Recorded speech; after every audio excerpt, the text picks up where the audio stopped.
Jesus had a way, and he has a way, of unifying people. He brings people together who love him, and he teaches them how to love each other. But he also had a knack for unifying his enemies, people that hated him. They came together around him too for all the wrong reasons. There were two groups of people among the Jews that didn't like Jesus. There were people among the Pharisees, that was one group of religious leaders, and there were those who were a part of the Sadducees, another group of religious leaders.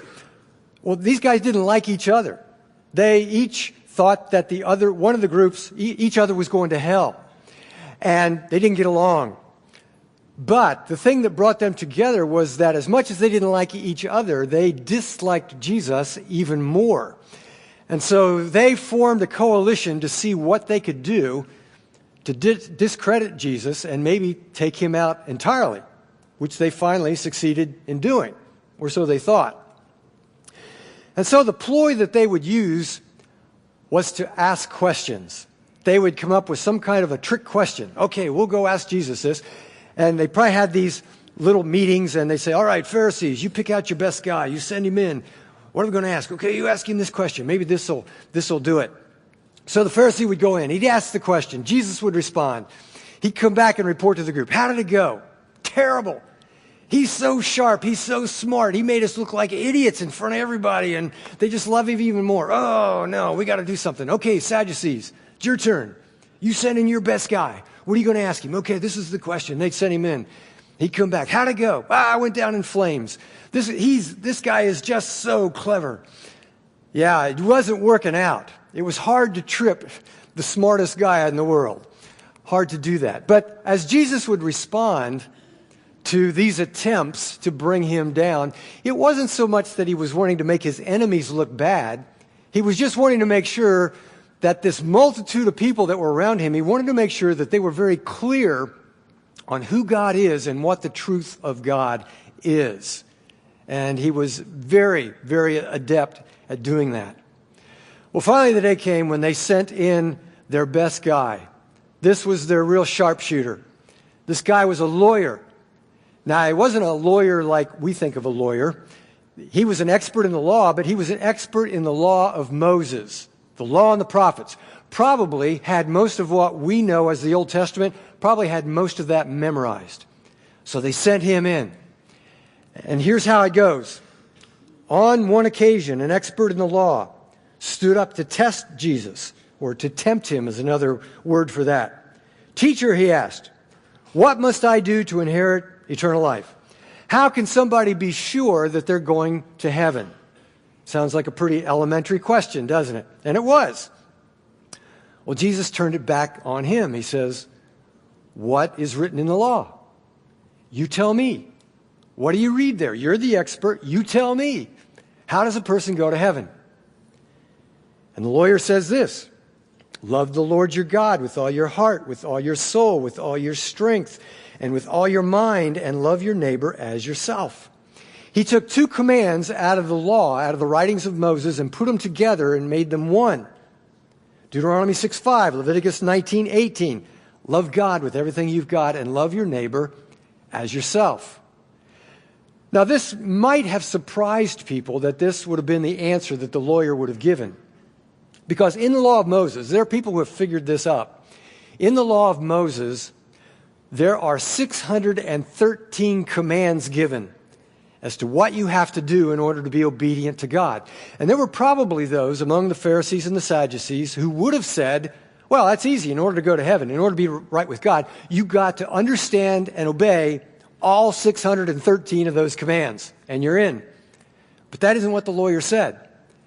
He said what many people had heard Jesus say on more than one occasion. When Jesus was asked, what's the greatest commandment? Which commandment transcends any other commandment?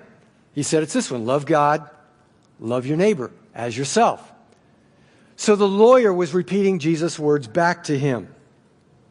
Well, Jesus said, you have answered correctly. Yes, right answer, good answer. Do this and you will live. And maybe he turned to walk off. Well, this probably made the lawyer look kind of bad. First of all, asked such a simple question, and then there was only an exchange of 4 or 5 sentences, and the conversation was over. And the people were probably looking at the lawyer going, is that all you got? Is that all you got to try and trip this guy up? Well, the lawyer comes back again.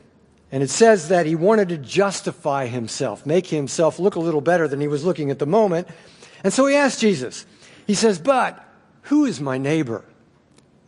Now, he does something that we often do when we come across a statement of Jesus or a command from the Scriptures that we don't like, or it makes us uncomfortable, and so we start to parse words. Well, maybe he didn't mean that exactly. You know, when Jesus was talking to the rich man and telling him what he needed to do to come follow him, who's rich, really? I mean, I don't think he's really talking to us, do you think? And so we break it down so it says something totally different than what it obviously says, and somehow it doesn't apply to me anymore. Maybe that's what the lawyer was doing.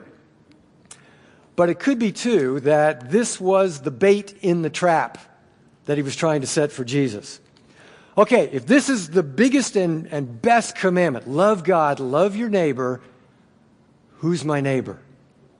Because the understanding among many, maybe most of the religious leaders of that day was that the definition of neighbor was very narrow. The only person who was a neighbor was the one that was in your gang, in your camp. Only a fellow Jew was your neighbor. Anybody else was the enemy. Anybody else, everybody else was on the outside looking in.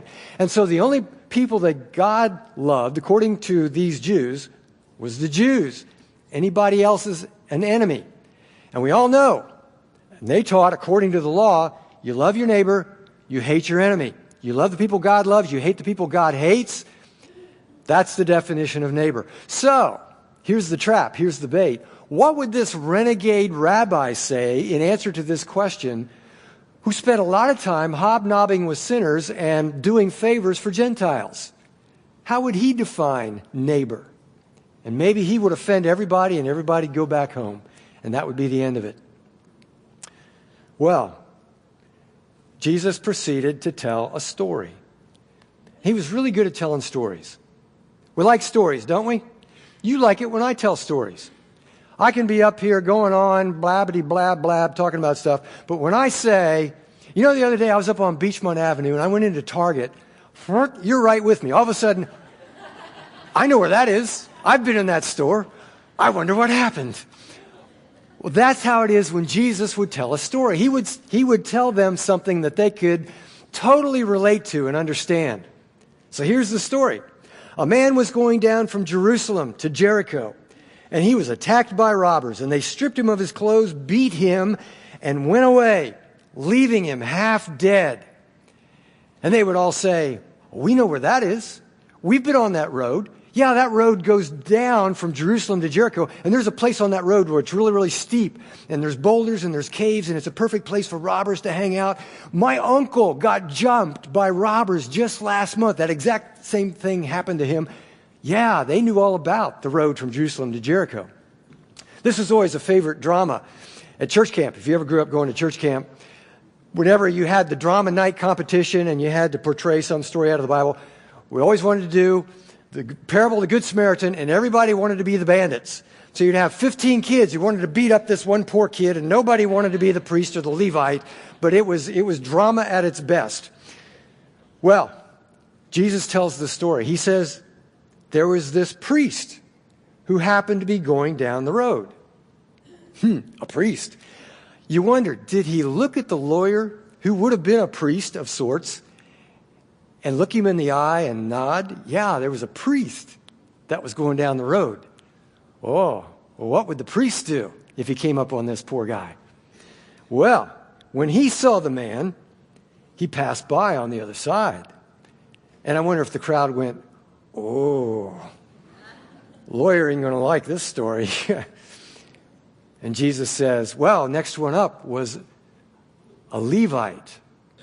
Now, it is said that all lawyers came from the tribe of Levi. Lawyers were Levites. So again, did Jesus look at the lawyer and go, and then a Levite came by? What's he going to do? Well, he saw the man laying in the road, and he passed by on the other side. Oh, this is not a good story. This is going to fire up this lawyer. And so I'm sure Jesus was still looking at this lawyer because he knew maybe the justification that a priest or a Levite or a lawyer would have given in this occasion to say, well, yeah, but if a priest was on the road from Jericho to Jerusalem, he was probably on his way to or his way from the temple, offering service in the temple, offering sacrifices, doing the work of God. And if he stopped to touch some guy on the road, I mean, who knows, maybe the guy was dead. And if he's dead, that would contaminate you. You would be unclean, and you'd have to step out for 7 days and go through some detoxification process before you could minister in the temple again. Well, of course, a priest wouldn't touch somebody like that. Now, the lawyer didn't say that, but maybe Jesus, again, looked him in the eye and said, mentally thought, you and I both know you wouldn't have stopped. You would have put something mundane like going to the temple in front of helping somebody in obvious need. We both know that's where you're at. Well, he goes on. But a Samaritan. Whoa, a Samaritan. Wait a minute. Stop the truck. Whew, a Samaritan. Are you kidding me? You're going to include a Samaritan in the story? Jews hated Samaritans. Samaritans were the ones who, back centuries before, when the Assyrians came in, these Gentile people came in, conquered northern Israel, deported a lot of the Jews away from Israel, but came in and brought their own people in and settled. There were Jews that were still there.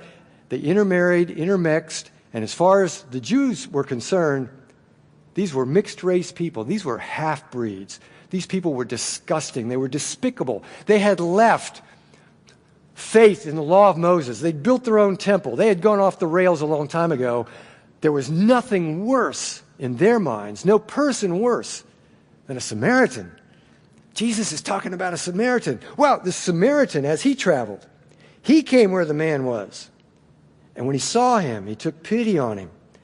And he went to him, and he bandaged his wounds, and he poured on oil and wine.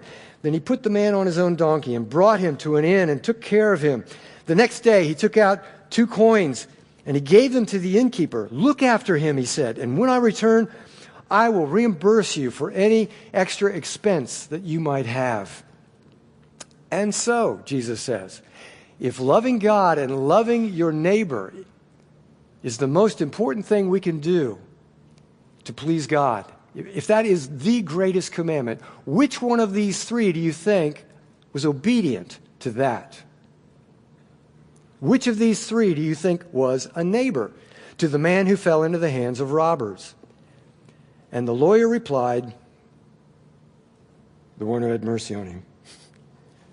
I wonder if Jesus said, what? I didn't quite hear you. Would you say it loud enough for everybody to hear? Who was it that proved to be the neighbor for the man on the road?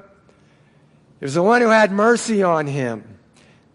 Couldn't even bring himself to say the word Samaritan. And Jesus said, yes, that's right. Go and do likewise. That's the right answer. This is an amazing story on several levels because, first of all, it told the people of that day, it corrected some very wrong thinking as to who is a neighbor, who is your neighbor. And it does the same thing for us today. There are no limits, there are no boundaries as to who our neighbor is. There is no us and them. There are no friends and enemies. We're all part of one great big family of mankind together. Friends, enemies, people who look like me, people who don't look like me. It's all us. We're all us. The neighborhood is as big and as wide as all mankind. That's your neighbor. And especially if it's someone that you come across who has some kind of a need. God expects us, as His people, to do something about that, to respond as He would, to love as He does. And whatever it is that might stand in the way of responding to someone in need, of loving them and helping them, we need to sweep that away. Whether it's some kind of religious duty we think that we need to be about, whether it's some kind of a political divide, a racial difference, a cultural barrier that makes us uncomfortable, whatever it is, Jesus is saying, you sweep that out of the way And you step in and you do for that person what that person needs. That is the greatest commandment. And that is my heart, and that's the heart of God, and that's who your neighbor is. Nobody excluded from that list. Do anything short of sin to help somebody in need. Obedience to Christ is function over form. And the lawyer might have protested, but temple worship. What if the priest was on his way to the temple? This was not a new teaching or a new understanding that Jesus was bringing here. Matthew records a time when Jesus said he was describing sacrifice in the temple. And he said, if somebody is standing in line, let's say you're standing in line at the temple, and you've been to the sheep vendor, and you've got your lamb, and you're going up to the priest, going to make your sacrifice, deal with your sins, do the right thing before God, and all of a sudden it occurs to you, boy, my brother-in-law, what a pain in the neck he is. We just haven't been getting along. He's so annoying. Of course, I did borrow money from him, and he's always after me to pay that back, and you're going on, and then it occurs to you, and the Spirit of God perhaps says to you, you know what you need to do? You need to put the sheep down, and you need to go find your brother-in-law, and you need to get things right with him, because a relationship with me is dependent on your relationship with your brother-in-law. Yes, it's vertical. We often think of God as up there. God's up there somewhere. God is right here is where he's at. God is right here is where he's at. He's in this room is where he's at. But a relationship with God is totally dependent on our relationship with each other. God does not separate those two things. Jesus said, yeah, you need to put the sheep down, brother-in-law first, then the sacrifice, if you even get back to the sacrifice. That was very revolutionary thinking. That was truth. I'm a very easygoing guy. You could do a lot of things to me, and it probably would just roll off of me. I'm not easily offended. But there is one thing that could happen or maybe wouldn't happen that might, something you would do or not do that would be really hard for me to get past. And that is if you did something mean to one of my kids. If you mistreated one of my kids or, mistreated one of my grandkids, we'd have a real problem, And you could do whatever. You could bring gifts to me. You could sing to me. You could praise my name. You could go through all kinds of things to try and win me back. But if you didn't take care of my kids, when you had a chance to do it, I'd have a hard time getting past that. And that's what Jesus is saying to us here. Mankind, these are my brothers and my sisters. These are my kids. If you're going to love me, you got to love my kids. You got to love others as you love yourself. That's the key to my heart. Not motion, not ritual. Love people in the way that I love them. Love them as you would love yourself. And if you don't, you can just save your time and energy as far as going through the motions because it's pretty empty at that point. Well, why would Jesus write a Samaritan into the story? If the lawyer was looking for controversy, Jesus did not disappoint at this point, putting a Samaritan into the story. You've got to understand the visceral reaction the Jewish people would have had to this. They would go clear around. Palestine, the Holy Land, was divided into three sections. There was Judea in the south, where the city of Jerusalem was. Then there was Samaria to the north of that, where all the Samaritans lived. And then there was Galilee to the north, where Jesus was from. And many of the Jewish people, probably most, would, if they wanted to get from Judea to Galilee, they would go to the east on the other side of the Jordan River, go north, then back over to get into Galilee. They would not step foot into Samaria. That's how strongly they felt about how nasty the Samaritan people were. And Jesus includes him in the story. Doesn't just put him in the story, but makes him the hero of the story as the one who understands the heart of God, who understands God's greatest desire for us in obedience. It was another way that Jesus was saying and making clear, there is no one that God doesn't love, and therefore there is no one that you shouldn't love. Certainly no one that you would exclude from coming alongside you and with you and to become part of you to walk in a relationship with God. Even a Samaritan is as capable of being loved by God and loving God as you are. Wow, what a lesson that was for those people on that day. And if he were talking to us today, if he were telling us this story, and he needed to put somebody in the blank as the one who came along and did the will of God, who would he put in there for me? If I've got somebody in my mind that I think I can get along with most people, but this person or this kind of person, whew, I don't know. I don't know about that one. Who would he insert in my blank? The person that just sets my teeth on edge, that just annoys me to no end. Maybe I've been taught all my life that this kind of a person is the wrong kind of person, that somehow they are less than me. And it's even okay to disregard this person, even tell jokes about this kind of person. Who would he put in my blank? If you said, one time there was this guy alongside the road. It was a Sunday morning, alongside the road, and he was standing back and his car was on fire. Obviously, he was in distress, didn't know what to do. And there was this preacher from Parkside Christian Church motoring along on his way to church. And he thought in his mind, somebody should stop and help that poor guy. He's probably got a cell phone. He could call somebody. I got to get to church. I got a sermon to preach. I've got obligations to fulfill. But then along came a who? Who would he put in my blank? As the one who understood and did the will of God as far as loving God and loving your neighbor and doing the right thing. Who is it that I might be tempted to exclude from that list of who I need to love and care for? Maybe he would have said, and then a Muslim came along, or a Jewish man, or a black woman, or a white person, or an Asian person, or a political liberal, or a radical conservative, or a Catholic, or a Protestant, or a gay man, or a straight woman, or someone who's in the throes of addiction to drugs and alcohol. Who's my neighbor?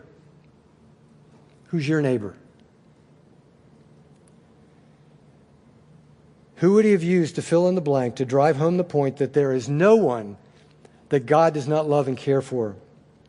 There is no one that Jesus did not die for. There is no one that he is not calling to himself, back into a relationship with him. And there is no one that we are not obligated to love in very practical ways when we come across people in need. And I want to land just for a few moments, on a particular application of this teaching. In spite of the extreme prejudice within the Jewish community of that day against anybody who wasn't a Jew, in spite of what they were being taught at that time as to who's my neighbor, there was a provision in the law of Moses that was very generous toward those who were referred to as strangers. So you need to care for the strangers among you. You need to reach out to them and make them feel welcome. Well, who are these strangers? That was a command repeated in the law of Moses.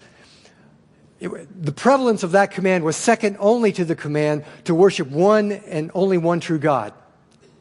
Take care of the strangers among you. Well, these were the foreigners. These were the non-Jewish people among them. Even though the Jews had been commanded, drive out all the inhabitants of the Holy Land, of Palestine, the land of promise, they never did that. There were people who stayed behind, who were there and who lived among them. There were other people who came in as immigrants, who were drawn to the Jewish people, who wanted to be a part of their community, who even wanted to be a part of their faith. And God said to them, it's there in the law of Moses. You remember what it was like when you were immigrants, when you were refugees in the land of Egypt? You remember how badly you were treated there? Well, you can do better than that, and you need to do better than that. You need to welcome the strangers among you and take care of them. We are a nation of immigrants, at least as far as our ancestry, how we got here. For most of us, somebody came over on the boat. I am German. Stever is a German name. Used to be Stieber, something like that. My mother, her name was Sorrel. That's a French name. Had a great-great-grandfather named Mulligan. That's an Irish name. So I am European. I am pure vanilla when it comes to my ancestry. But I got here because of immigrants who came a long time ago. I have no idea who first came over. And that would be true of many of us, maybe most of us here today. If you're a black person, you're here for tragic reasons, not you personally, but your ancestors got here for tragic reasons as they came as a part of the slave trade. But here we are. Many of us, most of us have been here for generations, to the point that we're indigenous, we're Americans, we're American citizens. But we still have immigrants coming to us. We have refugees who are running for their lives. Their lives are at tremendous risk in their homeland, and so they're coming here for peace and safety and to start a new life. Asylum seekers, they're also called. That's one more dangerous level than someone who's a refugee. There are students who come, student visas, they come on work visas. People come in search of something better. Students come for a better education here than what they can get back in their home place. And we all want the same thing, don't we? They're coming to get just a taste of what we enjoy here in America. Prosperity, opportunity, dreams that come true, safety, security, the rule of law, life, liberty, the pursuit of happiness. They want all those things just like we do. Now, the problem that we face, or the dilemma that we face, even as Christian people, is people get here as immigrants in one of two ways. They either do it lawfully or unlawfully. They are either documented or they aren't. So on the one hand, as followers of Christ, we know down in our hearts, we need to help these people. They have significant needs. They need somebody to reach out, and as followers of Christ, we need to be the ones to do that. We know that. But then on the other hand, we want to be law-abiding people. Should we enable people who are here on an illegal basis? Should we be doing that? So there's a tension there. I want to recommend a book to you. I just put it in the church library this morning. There's only one, so first one there gets it, but you can go to Amazon.com, you'll have it by Tuesday. Welcoming the Stranger. Welcoming the Stranger. This is the most balanced overview of the whole immigration issue that I've ever read, written from a very biblical, scriptural perspective, goes into all of the ins and outs of immigration law. I didn't realize that it is as complicated as it is. Very complicated. Now, definitely, the authors of this book, they are well-versed. They know what they're talking about. They come down on the side of helping people in human need, which is the greatest commandment that transcends anything and everything. That is where they come down. But they do have a respect for the rule of law. They do have a respect for the common sense understanding that we need to be safe, we need to be secure as we invite people into our country, all of that. I recommend you read it. It was very, very helpful to me. It's written for people in conservative churches just like me. But still, we have people here in our city, refugees, asylum seekers, immigrants, students, coming here who are looking for somebody who lives here who will say, you know what, I'm glad you're here. I'd like to be your friend. Welcome to America. Welcome to the neighborhood. Is there some way that I could love you and help you and make it easier for you to find a home here?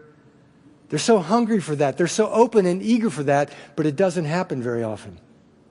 They've done studies, statistical studies among international students. And there are 1.2, at any given time, 1.2 million international students in the United States here on a temporary visa. And they've done surveys with these students, and they say that 75% of them never step foot in an American home the whole time that they're here. They've never been invited by an American into their home. 80% of them never step foot in an American church. Not so much because they're opposed. Nobody's ever invited them. And there's lots of reasons that we may not reach out. We see somebody who looks a little different than we are. We know probably they speak a language different than ours. Maybe they're dressed differently than we are. And sometimes it's not a matter of dislike. It's a matter of shyness. We think, I don't know what to say. I'm afraid I'll say the wrong thing. It'll be awkward. It'll be embarrassing. I'll embarrass them. They'll embarrass me. Don't worry about that. They don't care. They are so flattered and so drawn to people when somebody steps up and makes the attempt to connect with them and say, welcome. Welcome to the neighborhood. Can I help you? And when we insert the love of Christ in on top of that, that's just icing on the cake. Back in 2006, we had the opportunity to connect with a family that was coming from the Horn of Africa. and they were refugees. Horn of Africa is a very dangerous place to live. So this was a mother and her 3 boys. They were 16 years old, 10 and 8, something like that at the time that they came, back in 2006.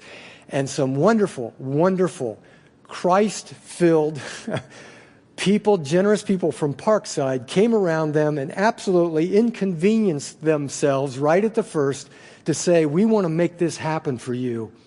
Welcome to America. In the love of Christ, welcome to America. It's been 11 years. Last night at our house, we had a reunion party, and all of us came back together, and you see how this family's doing, and they're doing great. They're fluent English speakers now. They are American citizens. They vote in elections. They have American flags in their townhouse where they live. The boys are all 3 in university. They're studying engineering, mechanical engineering, IT, and one is in a pre-med program, wants to be a doctor. Now, they're not Christians, but they really like Christians. They have a very wonderful opinion of anybody who follows Christ because they've seen Christ in action. And it made all the difference in them finding their home here and calling this home and enjoying and prospering in the way that you and I enjoy and prosper in the life that we have. Christian people who reached out and they said, hey, neighbor, how can we help you? Marilyn and I were in Kansas City this past June for a church convention. The place was crawling with Christians in Kansas City. So we were in this hotel, and there was this young man who came up and helped us. He was the host, seated us every morning, and he took our drink order for us. And it was obvious he didn't speak English very well. His name is Barak. He's from Turkey. And so we engaged with him. We talked to him and found out where he was from and how long he'd been here. He'd been here for a week. And he was like a puppy that had found a home. So every morning when we came in, he was right here, right next to us, talking to these friendly people. And finally at the end, our last day there, he said that he was going to have a chance. He was on a work visa, some kind of an exchange program, and wanted to see the sights of America. I said, where should I go? What should I see while I'm here? I said, well, you can probably do better than Kansas City. So I've offended all the Kansas City people. I'm so sorry. Go west. I said, go west, young man. Go to Arizona and see the Grand Canyon. I brought my computer down to show him. I said, go here. I showed him all these pictures. Go to Colorado. Go see the Rocky Mountains. Go to Montana. See Glacier National Park. Go west. And Marilyn said, come see us. Come to Cincinnati and come see us. So he lit up. Well, when we left that morning, I said, Marilyn, you know, he will come. And she said, I know that. That's why I asked him. Well, it ended up he did come. He didn't go west. He came east. He decided he preferred to come to Cincinnati and spend a few days with these nice people.